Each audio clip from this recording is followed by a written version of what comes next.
हाँ जी, नमस्कार, कैसे हैं सब? चलिए आज एक बात करते हैं एमएससी टॉपिक के बारे में जो बीएससी में चलता है फाइनल ईयर में। ये जो टॉपिक है थोड़ा यूनिक सा है, ये नेट में भी आता है और एमएससी, बीएससी सभी क्लासेस में आता है। टॉपिक का नाम है एंडोक्राइन सिस्टम। अब एमएससी में तो सिग्नलिंग लेवल पे चले जाते हैं, बीएससी में केवल ग्लैंड्स तक पढ़ के छोड़ देते हैं और नेट में थोड़ा और अपर लेवल आता है इसमें। चलिए सबसे पहले बात करते हैं एंडोक्राइन सिस्टम के बारे में।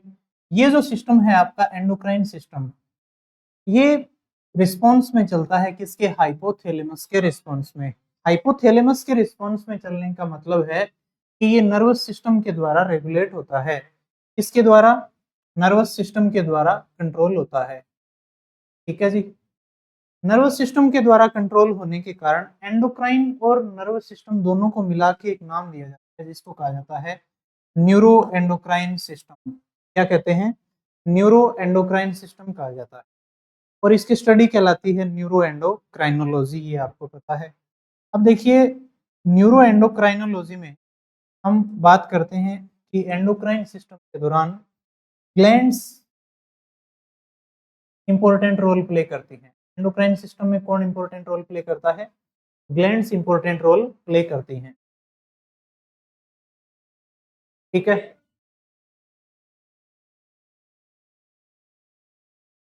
ग्लैंड्स काम करती हैं, इन ग्लैंड में रिलीज होते हैं हॉर्मोन्स। ये जो हॉर्मोन होते हैं क्या हैं? तो सिग्नलिंग मॉलिक्यूल होते हैं। हॉर्मोन्स क्या होते हैं? सिग्नलिंग मॉलिक्यूल होते हैं। हॉर्मोन्स कहलाते हैं सिग्नलिंग मॉलिक्यूल या केमिकल मॉलिक्यूल।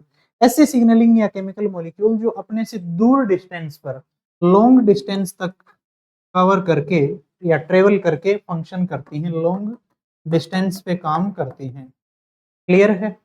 तो लॉन्ग डिस्टेंस पे काम करने वाली चीज क्या है? इसमें हॉर्मोन्स होती हैं और ये सिग्नलिंग मॉलिक्यूल होते हैं एक्चुअल में। ठीक है। तो सिग्नलिंग मॉलिक्यूल हार्मोन कहलाते हैं। अब देखिए, ये सिग्नलिंग मॉलिक्यूल जो हैं,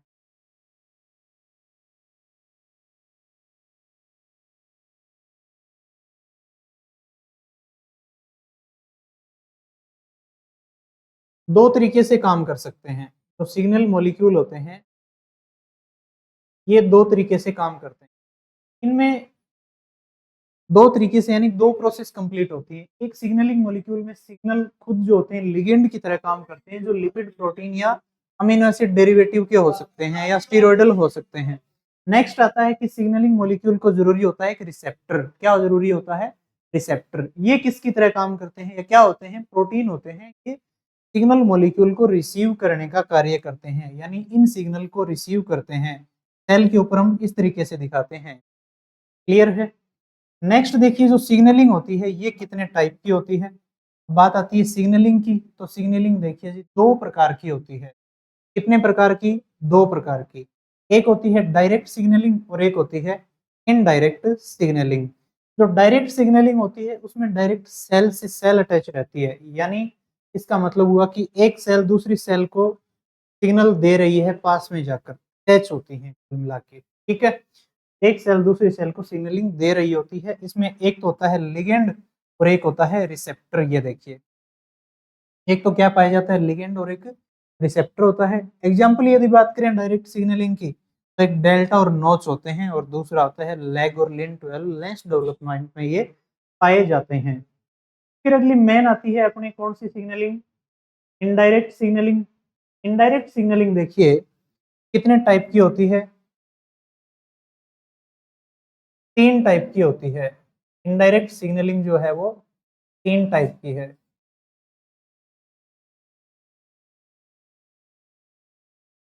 कौन कौन सी? देखिए ध्यान से।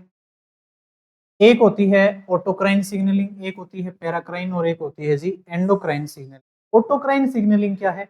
जब एक सेल हार्मोन या सिग्नल को रिलीज करके वही रिसीव कर ले तो ये कहलाती है ऑटोक्राइन सिग्नलिंग। जैसे ये हार्मोन एक या सिग्नल रिलीज हुआ इसी सेल से और इसी सेल ने वापस कैच कर लिया अपने रिसेप्टर के थ्रू, ये कहलाती है autocrine signalling. T cell receptor या फिर टी सेल में ये होता है, जैसे इंटरल्यूकिन वगैरह की हम बात करें उसमें। सेकंड, कैंसर सेल में भी ये होता है, खुद डेवलपमेंट करने के लिए खुद के खुद ही सिग्नल ले लेती है और प्रमोटेड होती रहती है। दूसरी है पैराक्राइन सिग्नलिंग। इसमें पैरा का मतलब होता है अनदर, यहाँ फोटो का मतलब होता है सेल्फ। तो यहाँ क्या होता है, एक सेल दूसरी पड़ोसी सेल को या नेबरिंग सेल को सिग्नल दे रही होती है, ये सिग्नल है और दूसरी सेल पे जा रहा है, इसको क्या कहते हैं, पैराक्राइन सिग्नलिंग। ब्लड क्लोटिंग और इन्फ्लामेशन के जो करेक्टर या सिग्नल होते हैं वो इसी में आते हैं। थर्ड देखिए एंडोक्राइन सिग्नलिंग, कौन सी है जी, एंडोक्राइन। इसमें क्या होता है, कोई एक ग्लैंड सेल होती है जो क्या करती है, सिग्नल को रिलीज करती है और ये सिग्नल फिर ब्लड के थ्रू क्या जाता है, टारगेट सेल या ऑर्गन तक मूव करता रहता है। ये सब किस में आएगा, आपके एंडोक्राइन सिग्नलिंग में आएगा, ग्लैंड्स इसी में आती हैं। यहाँ तक कोई डाउट है तो बताइए। अब अगर बात करें, ग्लैंड जो हैं ये हार्मोन्स का रिलीज करती हैं, क्या रिलीज करती हैं, हार्मोन को रिलीज करती हैं। बात करें एंडोक्राइन सिग्नलिंग की, ये क्या है जी, एंडोक्राइन सिग्नलिंग है। इसके अंदर टारगेट या फिर सीक्रेट करने वाली तो ग्लैंड होती हैं, कौन कौन सी ग्लैंड हैं देख लीजिए, क्या करती हैं, हार्मोन सीक्रेट करती हैं। पिट्यूटरी ग्लैंड है, थायराइड ग्लैंड है, पेंक्रियास ग्लैंड है, ये सारी ग्रंथि। नेक्स्ट आता है कि सिग्नल कितने टाइप के होते हैं। तो सिग्नल दो टाइप के होते हैं जनरली, कौन कौन से, पोलार और नॉन पोलार। जो पोलार सिग्नल होते हैं ये हाइड्रोफिलिक होते हैं, सेल सॉरी वाटर सोल्यूबल होते हैं। इनके रिसेप्टर सिग्नल के कहाँ पाए जाते हैं, प्लाज्मा मेम्ब्रेन पर पाए जाते हैं, यानी प्लाज्मा मेम्ब्रेन के ऊपर ही रिसेप्टर होते हैं, ये प्लाज्मा मेम्ब्रेन को क्रॉस नहीं कर सकते। दूसरा एग्जाम्पल आता है इसका अमीनो एसिड और amino acid derivative. Amino acid में आएंगे एस्पार्टेट और कौन से, ग्लूटामेट, और दूसरे ग्लाइसिन और ग्लाइसिन और एलानिन वगैरह आते हैं। एस्पार्टेट और ग्लूटामेट तो होते हैं कौन से, एक्साइटेटरी न्यूरोट्रांसमीटर, यानी न्यूरॉन्स को एक्साइटेड कर देते हैं और सोडियम चैनल को ओपन करवाते हैं। क्या करवाते हैं, सोडियम चैनल को ओपन करवाते हैं। दूसरा है ग्लाइसिन। ग्लाइसिन क्या होते हैं, ग्लाइसिन और जो एलानिन आएगा ये होते हैं inhibitory neurotransmitter. Inhibitory neurotransmitter chloride channel को ओपन कराते हैं, हाइपरपोलराइजेशन करवाते हैं।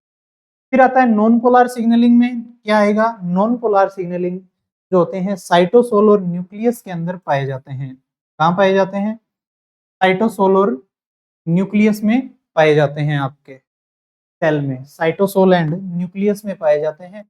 हाइड्रोफोबिक होते हैं, ये इजीली प्लाज्मा मेम्ब्रेन को क्रॉस कर लेते हैं और वाटर में सोल्यूबल नहीं होते हैं। एग्जाम्पल है स्टीरोइडल हार्मोन जितने भी होते हैं, जैसे एस्ट्रोजन है, प्रोजेस्टेरोन और टेस्टोस्टेरोन है।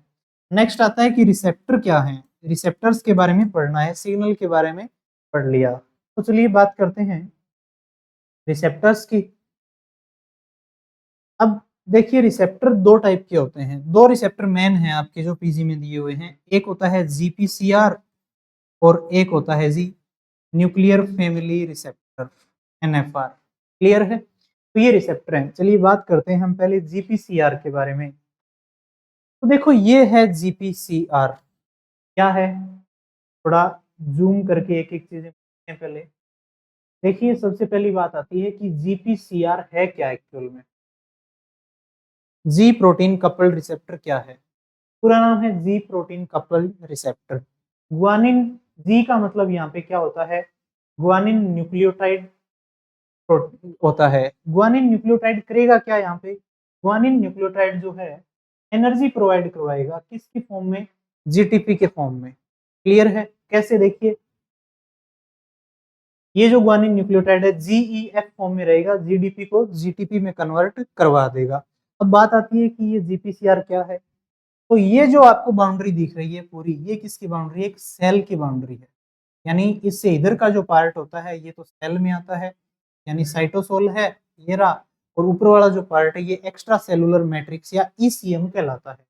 ये जो बाउंड्री है ये प्लाज्मा मेम्ब्रेन की बाउंड्री है। चलिए बात करते हैं जीपीसीआर के बारे में कि क्या है ये। तो जीपीसीआर देखिए, ये एक अल्फा हेलिक्स होती है जो प्लाज्मा मेम्ब्रेन को क्या करती है, 7 टाइम्स स्पान करती है, 7 बार जीपीसीआर स्पान करता है। इसीलिए इसका दूसरा नाम है सर्पेंटाइन रिसेप्टर या फिर ट्रांस मेम्ब्रेन रिसेप्टर। क्लियर है क्या इतना।